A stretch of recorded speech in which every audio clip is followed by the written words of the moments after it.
जैसे कि फ्रांस की क्रांति, इटली का एकीकरण, जर्मनी का एकीकरण, यानी कि इन जो ये जो देश में एकीकरण हुआ, क्रांतियाँ हुई, इससे यह पता चलता है कि इन सारे देशों में किस प्रकार से राष्ट्रवादी भावना जगा और इसका परिणाम क्या हुआ।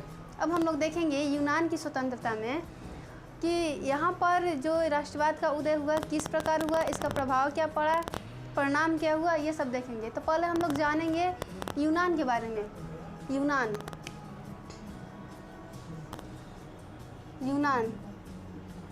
यानी कि जो यूनान है ये यूरोप महादेश का एक छोटा सा देश है। यूरोप महादेश का एक छोटा सा देश है और यूनान में जो लोग रहते हैं उनको यूनानी कहा जाता है। यूनानी अथवा यवन कहा जाता है, यवन। और ये जो लोग हैं ये लोग कौन सी भाषा बोलते हैं? जो भाषा ये लोग बोलते हैं वो इन लोग का भाषा है यूनानी भाषा एवं ग्रीक भाषा। और ये लोग जो है ये लोग अपने देश को यानी कि यूनान को एलास कहते हैं, एलास। ये सब बेसिक चीज़ है, थोड़ा बहुत समझ लीजिए।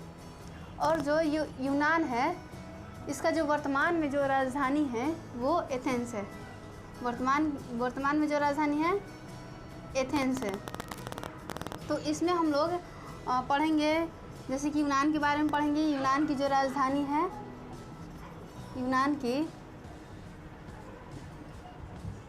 राजधानी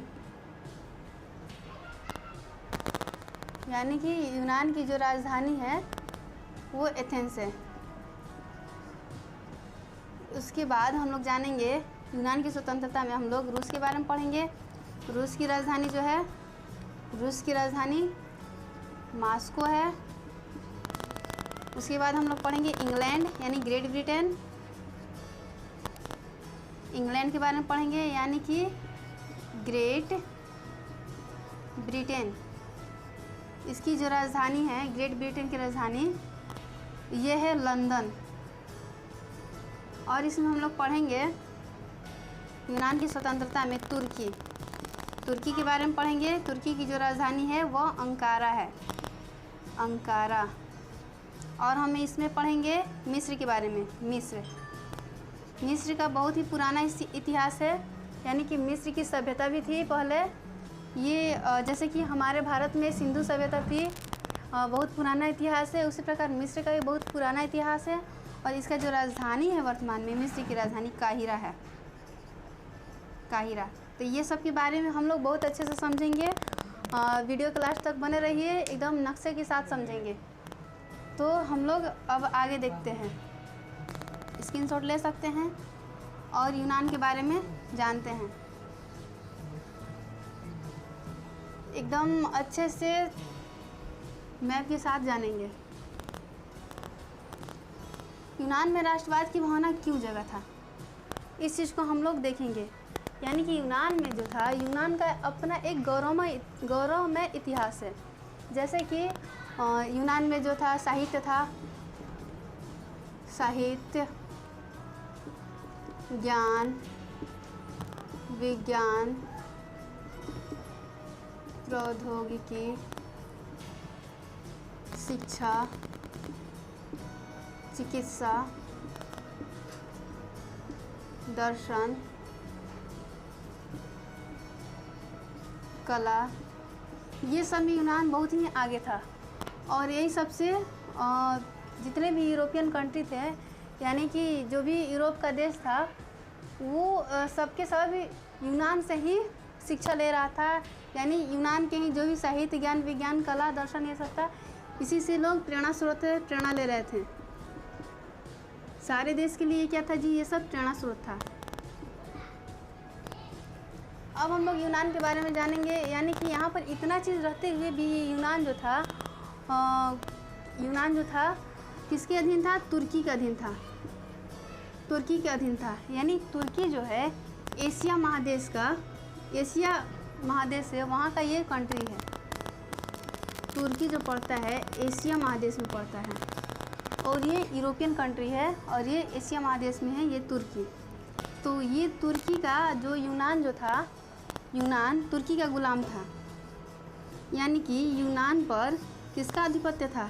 तुर्की का आधिपत्य था। तुर्की यूनान पर शासन कर रहा था, यानी कि यूनान हर साहित्य, ज्ञान, विज्ञान हर चीज़ में आगे रहते हुए भी मतलब इसके पास बहुत ही कुछ था, फिर भी ये तुर्की का गुलाम था। और ये यूनान जो था तुर्की के चंगुल से हटने के लिए पूर्ण प्रयास कर रहा था। और ये जो यूनान था ये क्या किया कि अपना एक संस्था बनाया, यानी कि यूनान में ही एक जगह है ओडेसा नामक स्थान पर, यूनान में एक जगह है ओडेसा नामक स्थान पर एक संस्था बनाई जिसका नाम था हितेरिया फिलडेल्फस।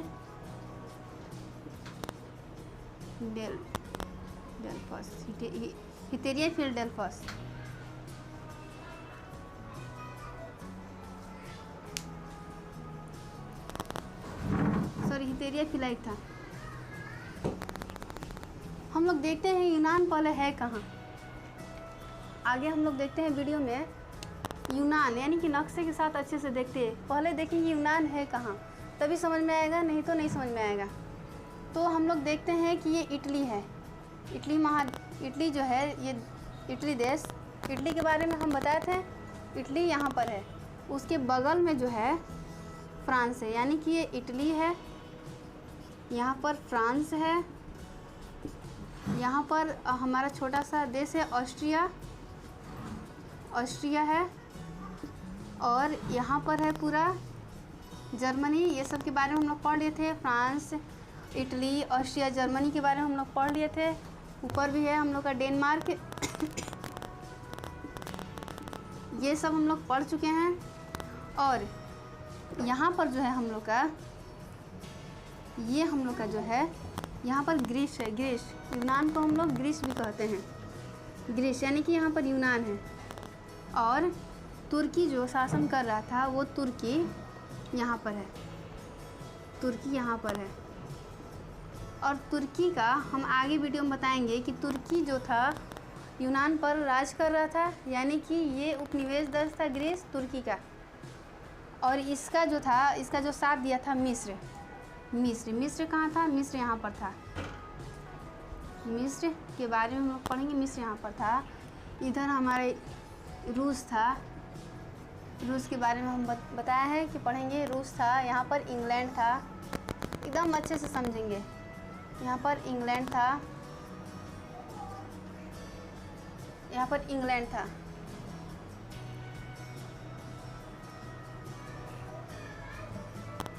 अब हम लोग देखेंगे कि ये जो है यहाँ पर, ये जो खाली जगह है यहाँ पर जो था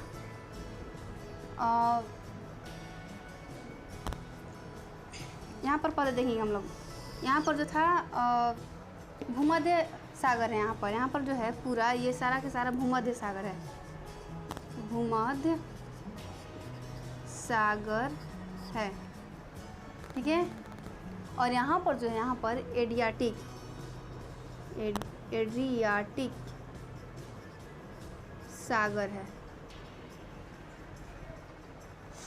यहाँ पर इसके बगल में जो है लाल सागर है, लाल सागर है। इस चीज़ को हम लोग ध्यान से देखेंगे। यानी कि जो हम ये जो ग्रीस है, ग्रीस कहाँ पर स्थित है? यानी कि भूमध्य सागर के उत्तर पूर्व में। यानी कि ये टोटल के टोटल ये सारा का सारा था भूमध्य सागर ही था। यानी कि भूमध्य सागर के उत्तर पूर्व में ग्रीस स्थित है, ठीक है। ग्रीस यानी कि यूनान। और यहाँ पर जो था शिक्षा, चिकित्सा, इन सब के मामले में बहुत ही आगे था, फिर भी ये तुर्की का गुलाम था। तुर्की जो था इस पर बहुत मतलब पूरा इसको उपनिवेश बना रखा था। ये जो तुर्की है, ये सारा देश जो है तुर्की में से, ये सारा जो देश है ये एशिया महादेश का है, एशिया महादेश का है। और ये जो हम लोग का इधर का जो पार्ट है वो यूरोप महादेश का है, यूरोप महादेश का है। तो ये चीज़ हम लोग अच्छे से जानेंगे। अब हम लोग जानेंगे कि यहाँ पर आखिर जो तुर्की है वो गया कैसे, ग्रीस से ये तुर्की हटा कैसे। तो हम लोग इसमें जानेंगे कि जो ग्रीस में एक जगह है ओडेसा, यानी कि यहीं पर एक हिटेरियोफिलाइक नामक संस्था बनाई गई थी। लोगों का समूह था, जिस प्रकार से इटली में हुआ, जर्मनी में हुआ, संस्था बनाकर एकीकरण करना, उसी प्रकार से यहाँ पर भी ग्रीस में भी ओडेसा नामक स्थान पर हिटेरियोफिलाइक एक संस्था बनाया गया था। लोगों का एक समूह था, यानी कि इस प्रकार से तुर्की के चंगुल से ग्रीस को स्वतंत्र किया जाए। इसीलिए यहाँ पर जो था, जो ग्रीस है, यूनान, यहाँ पर ये संस्था बहुत ही अच्छा काम किया। और यहाँ ये जो इंग्लैंड, इसका जो साथ दे रहा था, ग्रीस का जो साथ दे रहा था, वो इंग्लैंड था, रूस था और फ्रांस था। ये तीनों देश जो थे ग्रीस का साथ दे रहे थे। और इंग्लैंड का ही एक महान कवि था जिसका नाम था लॉर्ड ब्रायरन। ये जो लॉर्ड ब्रायरन था, इंग्लैंड का महान कवि, यूनान की स्वतंत्रता के लिए शहीद हो गया।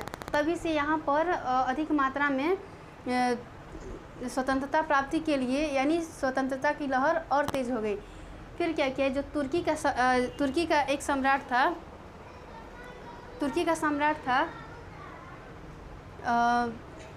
महमूद द्वितीय था। ठीक है, तुर्की का सम्राट था, यहाँ का सम्राट था महमूद द्वितीय। वो क्या किया कि ग्रीस में जितने भी आंदोलन हो रहे थे उसको दबाने के लिए पूर्ण रूप से वो चाहता था कि ये जो है यहाँ पर जो यहाँ का जो ये विद्रोह है वो पूर्ण रूप से दब जाए। फिर भी ये यहाँ पर ये जो तीन लोग थे, अच्छे देश थे, साथ दे रहे थे, तो ये दब नहीं सकता था। और ये क्या किया, महमूद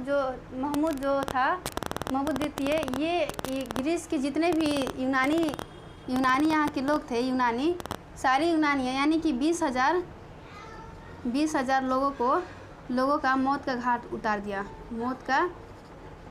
दिया। 20,000 लोगों को मार दिया। तभी से यानी कि पहला जो महान कवि था, इसका डेथ हो गया। फिर 20,000 लोगों को मार भी दिया। और ये घटना 1822 ईस्वी का है। 1822 ईस्वी में जो है और ये घटना हुआ था। यानी कि यहाँ का जो सुल्तान था, तुर्की का जो सुल्तान था, ग्रीस पर शासन कर रहा था और यहाँ पर 20,000 लोगों को मार दिया था 1822 ईस्वी में। इससे पहले 1821 ईस्वी में यहाँ का रूस का 1821 ईस्वी में अलेक्जेंडर चिपसिलॉन्टी ये सोचता था कि यूनान को स्वतंत्रता दिला दिया जाए, लेकिन यूनान की स्वतंत्रता दिलाने में वो असमर्थ था, क्योंकि वहाँ पर मेटरनिक युग जो था, मेटरनिक 1848 तक था। मेटरनिक युग उसके प्रभाव में वो था, यानी कि उसके प्रभाव से दबा हुआ था। इसी वर्ष से वो खुलकर अलेक्जेंडर चिपसिलॉन्टी 1821 ईस्वी में विद्रोह करना शुरू किया यूनान में। लेकिन फिर भी खुलकर विद्रोह नहीं कर रहा था, क्योंकि वो मेटरनिक के दबाव के कारण वो प्रभावित था। इसके बाद दूसरा यहाँ का शासक आया, रूस का जार निकोलस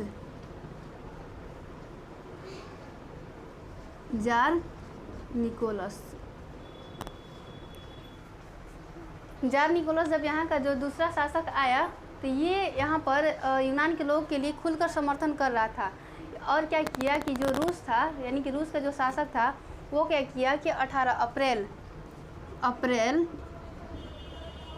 1826 ईस्वी में यानी कि इंग्लैंड यानी ग्रेट ब्रिटेन के साथ एक समझौता किया। रूस ग्रेट ब्रिटेन के साथ एक समझौता किया कि यानी कि 1826 ईस्वी में इसके साथ एक समझौता किया कि हम लोग ग्रीस को आज़ाद कराया जाए, इसके लिए आप हमारा साथ दें। तो 1826 ईस्वी में ये सम्मेलन हुआ, बैठक हुआ, और ये इधर तुर्की का सम्राट यहाँ के लोगों को मारते जा रहा था, और इससे जब असमर्थ हो गया, नहीं इससे हो पाया, तो ये क्या किया कि मिस्र को बोला कि आप मेरा हेल्प कीजिए। मिस्र के यहाँ का जो सुल्तान था, उसका जो सुल्तान का नाम था वो पाशा था, पाशा मोहम्मद। यहाँ का जो सुल्तान था पाशा मोहम्मद अली था, पाशा मोहम्मद अली था। तो इससे क्या किया कि मदद मांगी, और ये धन से और सेना से पूर्ण मदद किया इसका।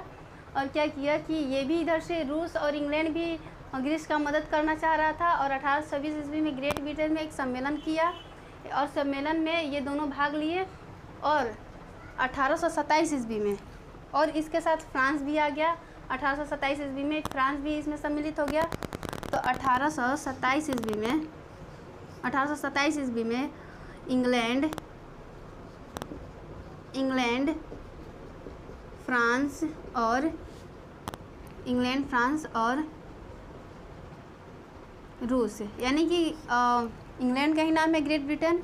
इंग्लैंड, फ्रांस और ये रूस, जो तीनों देश थे, वो क्या किए कि नवारिनो की खाड़ी, यानी कि ग्रीस में ही नवारिनो की खाड़ी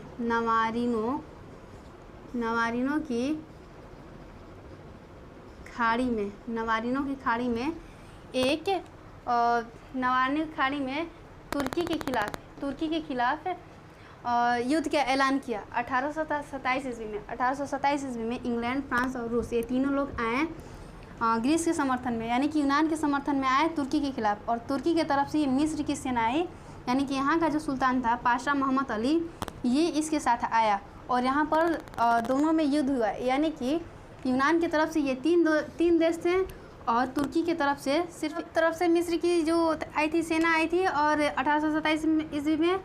और ये यूनान की तरफ से, यानी ग्रीस की तरफ से इंग्लैंड, फ्रांस और रूस है, यानी कि ये मतलब इसके तरफ से ये तीन देशों की सेना आई थी नवारिनो की खाड़ी में, और इसके तरफ से ये सिर्फ मिस्र के ही, यानी पाशा मोहम्मद अली की तरफ से ही आया था। सिर्फ एक ही देश आया था नवारिनो की खाड़ी में युद्ध लड़ने, यानी कि ग्रीस के समर्थन में ये तीन देश आए थे, इंग्लैंड, रूस और फ्रांस। और तुर्की की तरफ से सिर्फ एक ही देश आया था, मिस्र आया था। और 1827 ईस्वी में यहाँ पर युद्ध हुआ, तुर्की और ग्रीस के मध्य में युद्ध हुआ, जिसके तहत जो यहाँ का सत्ता था वो रूस के हाथों में चला गया। और रूस से और तुर्की से एक समझौता हुआ, उस समझौते का नाम था, यानी कि उस संधि का नाम था एड्रियानुपुल की संधि। एड्रियानुपुल की संधि ये कब हुआ था? तो 1829 ईस्वी में हुआ था। 1829 ईस्वी में एड्रियानुपुल की संधि हुई थी, वो रूस और तुर्की के साथ हुई थी। यानी कि यहाँ पर अब तुर्की से हटकर रूस का शासन हो गया ग्रीस में। लेकिन ये जो इंग्लैंड और फ्रांस के जो यूरोपीय देश थे, ये इनका कहना था कि नहीं, ये जो ग्रीस होगा एक स्वतंत्र राष्ट्र होगा, और यहाँ पर रूस से भी प्रभाव ख़त्म करना होगा। फिर 1832 ईस्वी में ग्रीस को भी एक स्वतंत्र राष्ट्र बना दिया गया। और ये किस संधि के तहत बनाया गया? तो यहाँ पर कुस्तुनतुनिया की संधि हुई थी 1832 ईस्वी में। कुस्तुनतुनिया की संधि हुई थी। कुस्तुनतुनिया की संधि के तहत, यानी कि इस पर से रूस का प्रभाव भी हट गया, और ये ग्रीस यानी कि यूनान एक स्वतंत्र राष्ट्र बन गया। और हम एक चीज़ और बता दें कि यहाँ पर जो जार निकोलस यहाँ पर लिखे हैं, यहाँ पर जार एलेक्जेंडर था उस समय, दूसरा बार जो आया था जार एलेक्जेंडर